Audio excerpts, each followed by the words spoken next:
do your kneeling mountain climber exercise.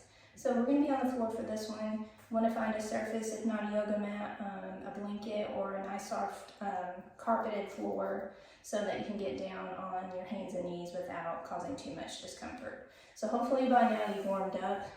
Make sure you roll your wrists, flex the wrists back and forth, and kind of prepare them to hold your weight. So we're going to go into a hands and knees position.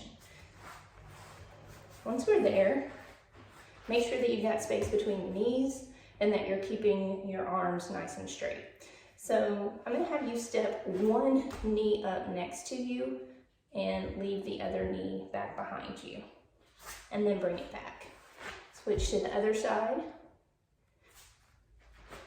Just going back and forth until the bell rings on your timer.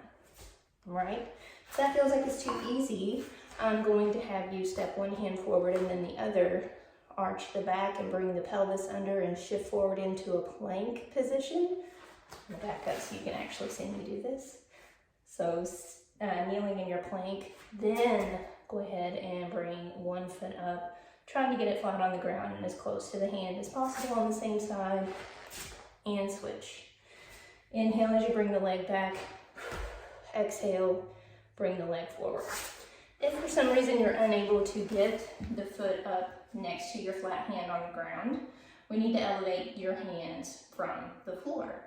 So I have right in front of me some yoga blocks. If you don't have yoga blocks, that's totally fine. You can use books, a box, any kind of elevated surface, and it could be much taller than this. But for demonstration purposes here, I'm just going to use blocks.